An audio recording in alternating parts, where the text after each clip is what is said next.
जी नहीं। तो ये हमारा ट्रांसफार्मर की सीरीज़ का लेक्चर नंबर 2 है, जिसमें हम करने वाले हैं ईएमएफ इक्वेशन ऑफ ट्रांसफार्मर।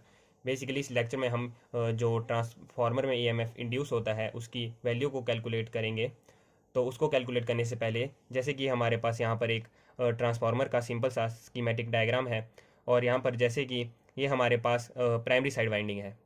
इसे हमने प्राइमरी साइड इसीलिए बोला है क्योंकि ये जो हमने सोर्स से कनेक्ट की है, और जिस भी वाइंडिंग को हम सोर्स से कनेक्ट करेंगे वो हमारे पास होती है प्राइमरी वाइंडिंग, और ये हमारे पास है सेकेंडरी वाइंडिंग यानी लोड साइड वाइंडिंग। पर यहाँ पे मैंने ट्रांसफार्मर को नो लोड कंडीशन पे रखा हुआ है।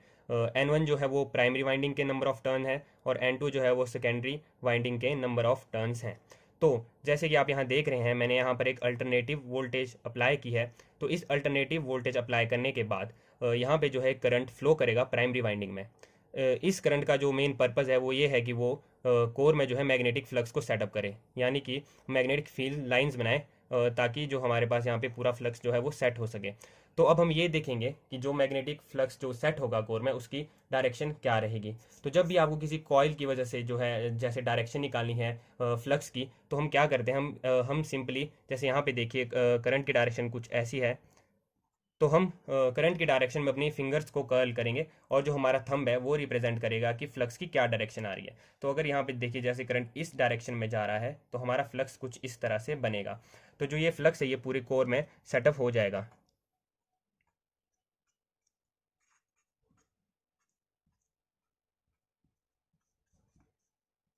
बेसिकली जो ये फ्लक्स है, ये मैंने माना है कि ये एक तरह से आइडियल ट्रांसफार्मर है, तो मतलब इसमें से कोई भी लीकेज फ्लक्स नहीं है। लीकेज फ्लक्स बेसिकली वो फ्लक्स होता है जो जो हमारा जो है सेकेंडरी के साथ लिंक नहीं कर पाता। मान लीजिए कि अगर ये ट्रांसफार्मर आइडियल नहीं होता, तो यहाँ पर कुछ फ्लक्स ऐसा होना था जो सिर्फ प्राइमरी वाइंडिंग से ही लिंक करना था, वो सेकेंडरी तक लिंक नहीं हो पाना था। तो मैंने बेसिकली आइडियल ट्रांसफार्मर का केस लिया हुआ है। तो अब हम देखेंगे कि हम ईएमएफ इक्वेशन को कैसे डिराइव करेंगे।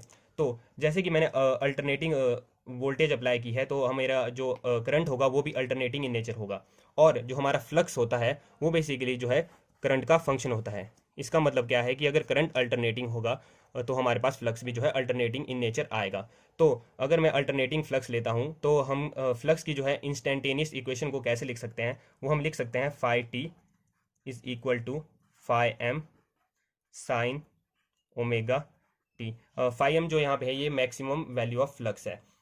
तो अब इस अल्टरनेटिंग फ्लक्स की वजह से जो है हमारे पास, जैसे हम जानते हैं कि Faraday's law of electromagnetic induction में, कि जैसे भी अगर कोई टाइम वेरिंग फ्लक्स जो है किसी कंडक्टर के साथ लिंक करता है, तो जो है उसमें ईएमएफ इंड्यूस हो जाता है। तो इस अल्टरनेटिंग फ्लक्स की वजह से यहाँ पर भी एक ईएमएफ इंड्यूस हो जाएगा प्राइमरी वाइंडिंग में, जो हम लिख सकते हैं जैसे कि फेराडेज लॉ की तरह E1 t is equal to minus N1 d phi by d t. तो बेसिकली माइनस साइन आपको पता ही होगा कि हमने यहाँ पे लेंजेज लॉ अप्लाई किया है, मतलब कि जो हमारे पास जो ईएमएफ इंड्यूस होगा उसकी डायरेक्शन ऐसी होगी कि वो अपने कॉज को अपोज करेगा। यहाँ पे जो प्राइमरी में ईएमएफ इंड्यूस हो रहा है उसका कॉज क्या है, उसका कॉज है यहाँ पे जो हम सप्लाई वोल्टेज अप्लाई कर रहे हैं। तो ये जो इंड्यूस ईएमएफ होगा वो अपनी इस वाली सप्लाई वोल्टेज को अपोज करेगा। तो अब हम डिराइव कर लेते हैं अपनी इक्वेशन को। तो जब हम लिखेंगे E1 t, और इसमें हम फ्लक्स की वैल्यू को सब्सटीट्यूट करेंगे, तो N1 d phi M sine omega t by d t. तो अब यहाँ पे देखिए जो हमारे पास मैक्सिमम वैल्यू ऑफ फ्लक्स होगी वो तो कांस्टेंट रहेगी।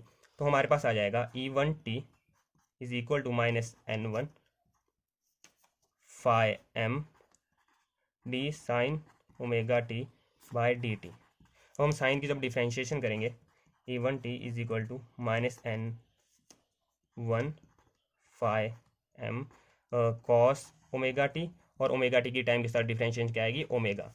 तो हमारे पास बन जाएगी equation E1 t is equal to minus N1 phi M omega cos omega t. तो हम जैसे जानते हैं कि sine 90 degree minus theta is equal to cos of theta होता है।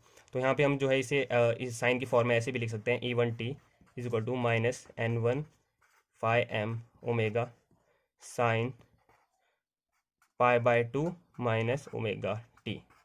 तो अब जब हम इस नेगेटिव साइन को रिमूव कर देंगे, तो हमारे पास जो है टोटल इक्वेशन बन जाएगी E1 t is equal to N1 phi M sine omega T minus pi by 2। अब जो हमें पता है कि जो जनरल इंस्टेंटेनियस इक्वेशन लिखते हैं हम किसी चीज़ की, मतलब इंस्टेंटेनियस वैल्यू लिखते हैं, वो कैसे लिखते हैं? वो लिखते हैं जैसे हम अगर मैं EMF के लिए लिख रहा हूँ, E of T is equal to EM sine of omega T +-5 मतलब अगर कोई फेजर डिफरेंस है तो अगर मैं इन दोनों इक्वेशंस को कंपेयर करूँ तो हमें पता चल जाएगा कि जो हमारे पास मैक्सिमम फ्लक्स है उसकी वैल्यू क्या आ रही है। मैक्सिमम फ्लक्स की वैल्यू आएगी N1 phi M into omega, क्योंकि ओमेगा यहाँ पे ओमेगा है, जैसे ये ओमेगा, तो हमारे पास आ जाएगा जो हमारे पास फ्लक्स है, मतलब हमारे पास मैक्सिमम इंड्यूस्ड EMF आएगा, वो आएगा EM is equal to N1 phi M omega. ये हमारे पास आ जाएगा मैक्सिमम इंड्यूस्ड EMF। अब हमने मैक्सिमम वैल्यू निकाल दी है तो हम RMS वैल्यू को भी इजीली कैलकुलेट कर सकते हैं। तो अब हमारे पास जो इंड्यूस्ड EMF की RMS वैल्यू आएगी वो आएगी E1 is equal to EM divided by √2। तो हमारे पास वैल्यू क्या आएगी? वो आएगी E1 is equal to N1 phi M omega divided by √2। अब जैसे हम जानते हैं कि ओमेगा की वैल्यू क्या होती है, ओमेगा की वैल्यू होती है 2 पाई एफ। तो हम इस वैल्यू को जब इस इक्वेशन में सब्सटीट्यूट कर देंगे तो हमारे पास इंड्यूस्ड EMF की वैल्यू आ जाएगी E1 is equal to N1 phi M 2 pi F divided by √2। तो हमारे पास जो इसको कैलकुलेट करने के बाद जो हमारे पास इक्वेशन आती है वो आती है E1 is equal to 4.44 F phi M N1। ये जो हमारे पास ये इक्वेशन है ये आपकी है ट्रांसफार्मर की EMF की इक्वेशन। तो वैसे ही जैसे हमारे पास सेकेंडरी में जो हमारे पास जो EMF आएगा वो हमारे पास आएगा E2 is equal to 4.44 F phi M N2। तो जैसे हम यहाँ पे देख सकते हैं कि हमारे पास ये सारी जो वैल्यूज़ हैं ये कांस्टेंट है। तो हमारे पास जो EMF डिपेंड करेगा वो करेगा नंबर ऑफ टर्न्स के ऊपर। E1 is equal to N1 या E1 is proportional to N1 और E2 is proportional to N2। तो इसी के बेस पे हम मतलब जैसे अगर हम नंबर ऑफ टर्न्स को चेंज कर देंगे तो हमारे पास जो इंड्यूस्ड EMF है उसकी वैल्यू भी चेंज हो जाएगी।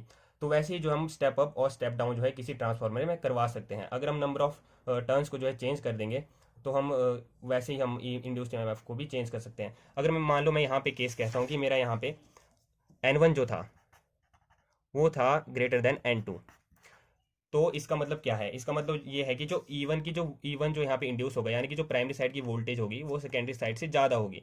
तो इसका मतलब है कि ये स्टेप डाउन ट्रांसफार्मर है क्योंकि ये वोल्टेज लेवल को कम कर रहा है। और अगर मेरे पास केस उल्टा हो जाता तो हमारे पास वैसे ही स्टेप अप ट्रांसफार्मर हो जाना था। इस इक्वेशन के बेस पे आपको जो है सिंपल से न्यूमेरिकल आ सकते हैं। और अगर हम इसको जो है मैग्नेटिक फ्लक्स डेंसिटी की फॉर्म में लिखें, जैसे कि हम जानते हैं मैग्नेटिक फ्लक्स डेंसिटी होता है हमारे पास BM is equal to phi M by A जो हमारे पास आएगा वो होगा area of cross section of core. तो हम इसको अगर हम रिप्लेस कर देंगे तो हमारे पास आ जाएगा फाई एम, जैसे हमारे पास आएगा BM इंटू ए। तो हमारे पास इंड्यूस्ड EMF क्या हो जाएगा? इंड्यूस्ड EMF हो जाएगा E1 is equal to 4.44 F BM A N1। तो ऐसे भी आपको कई बार दिया जा सकता है कि आपके पास जैसे पूछा होगा कि एरिया आपके पास क्रॉस सेक्शन ये है और आपके पास मैक्सिमम फ्लक्स डेंसिटी ये है, तो आपको EMF इंड्यूस कैलकुलेट करना है। वैसे भी जो है आप EMF इंड्यूस कैलकुलेट कर सकते हैं। आई होप कि आपको EMF इक्वेशन समझ आई होगी। Thank you.